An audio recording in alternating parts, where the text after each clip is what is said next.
We are back on the campus of the University of Tennessee, hosting us, the Howard Baker School. It's been here for 15 years, and we are so privileged to be here. Robin Wilhoit, thank you for being here. I love being here. It's been an awesome opportunity. And Dean Wanamaker, we're so appreciative of you having us as well to the school. And we wanted to talk about what's ahead. What's the future of the school?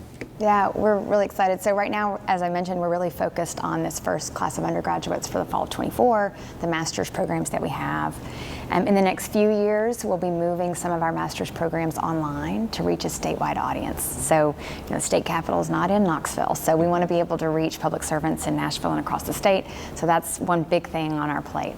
The other thing we're doing is building out access to undergraduates who aren't Baker School majors. So I'm a business school major, I'm in engineering, but I still think I need to know some government and public policy.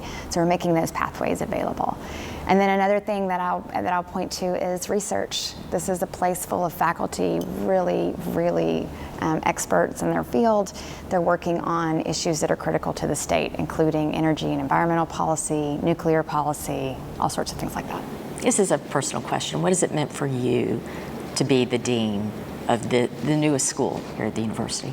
Yeah, I never met Howard Baker.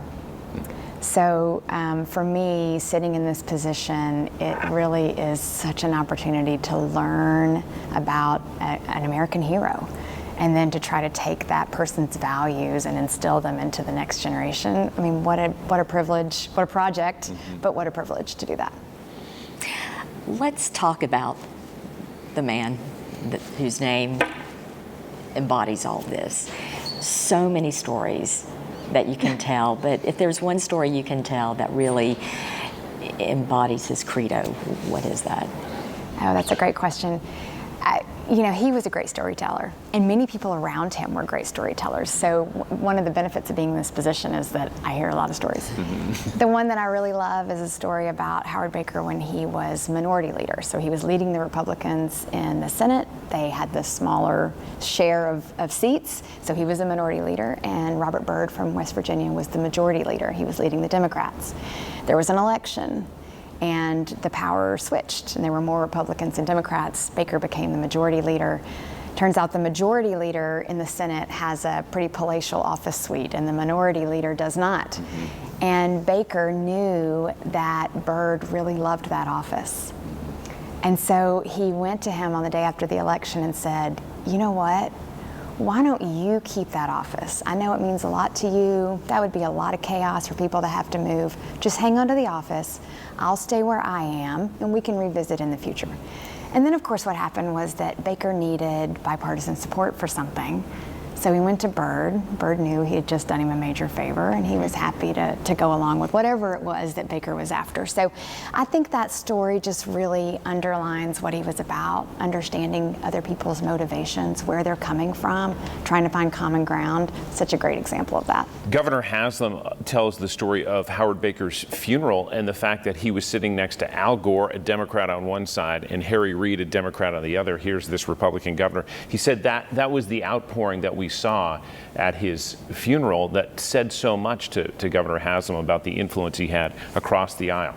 Yeah, when I'm in D.C. meeting with people, it doesn't matter what letter they have after their name. I don't feel shy about saying I represent Howard Baker, and they melt immediately. It really of all generations, right? Not just his generation, but even younger generations. They knew what he stood for. They still revere that. There's a lot of hope in that, to be honest with you, right? Everyone admires Howard Baker. That means something. What is the optimism? What is the optimism that you have? I think the optimism is that people want to be like Howard Baker. They want to be represented by people like Howard Baker. Well, what does that mean? That means some compromise, right? And so that's my hope right there, is that we still know what it looks like to respect our fellow Americans and to try to find common ground. So I'm optimistic that we'll get there. One of his sayings, other than the other guy might be right, is the Republic will survive. The Republic will survive. Yeah.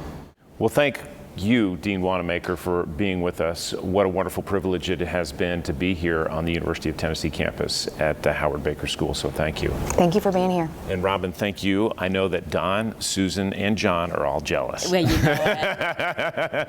I got to hang, so appreciative. We appreciate you watching Inside Tennessee. If you've missed any of our episodes, please go online to Inside Tennessee. That's the page at WBIR.com. And again, Robin's story with Arthur Brooks airs on Monday. You can watch that either on our air or online at WBIR.com. Have a great rest of your weekend.